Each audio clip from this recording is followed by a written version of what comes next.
Hello, this is Tony Wall with Noēsis. I'm the founder of Noēsis. Thank you very much for watching. In this video, I'm going to lay out the importance of the two terms that you see alongside of me, the Fermi paradox and the Great Filter. The reason that I'm going to discuss these two separate but related terms will be clear enough, but in general, the human family could use a little bit of a crash course in rarity, specifically its own rarity, human rarity, cosmic rarity. So, stay with us. We humans claim to value rarity. That means if I gave you a rare painting, perhaps a Picasso or a Monet, is there anybody out there that wouldn't protect it? I know I would. It's reasonable to say that all of us would protect what's rare. It applies to art, antiques, manuscripts, cars, on and on.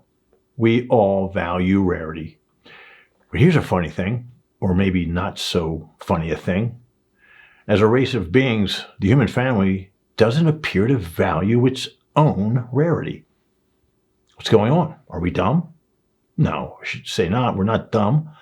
What's going on is that we simply don't understand how rare we are. But Noēsis will fix that. We will not rest until humanity understands its rarity. So let's get busy right now. The Fermi paradox is the brainchild of Italian astrophysicist Enrico Fermi. Mr. Fermi worked on the Manhattan Project in the early 40s, along other guys named Albert Einstein and under the direction of guys named Robert Oppenheimer. So this is the type of company that Mr. Fermi attracted. He was a brilliant, passionate, and caring man. And one day, it's rumored that he said three very famous words, namely, "Where is everybody?" And when pressed further by his colleagues, he explained the following. The math of the Milky Way galaxy, the one we live in, explains that the galaxy is old enough to have been traversed and colonized multiple times over by any sentient intelligence like ours that would have developed in this galaxy before us. And yet, with this true, we've met no one. There should be a traffic jam of visitors. We call this the Great Silence. And since then, some of the greatest minds have weighed in with their interpretation of the Great Silence. And every one of these interpretations were reasoned away as being highly unlikely and perhaps even impossible. But there is one interpretation that has survived all attempts to debunk it. It's the one theory that's reasonable, the one that won't go away, the Great Filter. The Great Filter reasons that intelligence on the same order as humans, or higher, tends to destroy itself as it attempts to navigate through the rigors of technological childhood.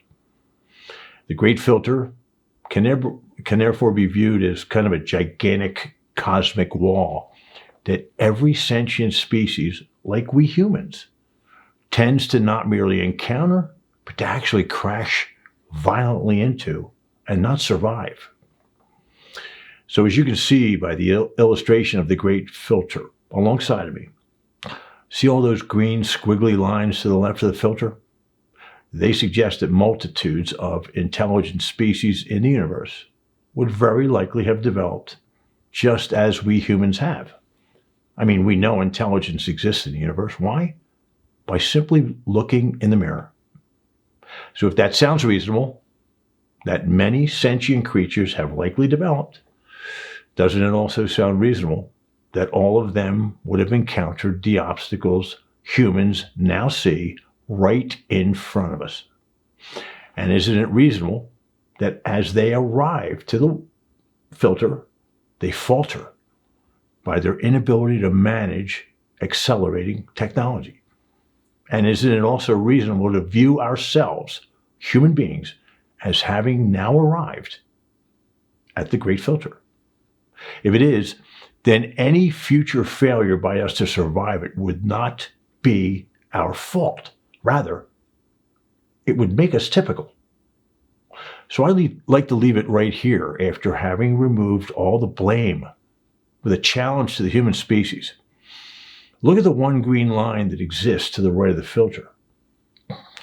That represents the species that makes it through the filter. Why can't that be us? Why don't we embrace our rarity and come to value it as we value other things that are rare? So we're going to learn about human rarity. We can then value what we come to view as rare. And here's something else. A rare painting that lays on the ground would be rescued. It would be cleaned up and restored. And by that same analogy, a troubled and struggling humanity would pick itself up, clean itself off, and preserve itself once it understood its rarity. But we're not yet ready to value who we are just yet, are we? We don't like ourselves as a species. It'll take time. But we can immediately value our rarity. And that's our challenge to the human race.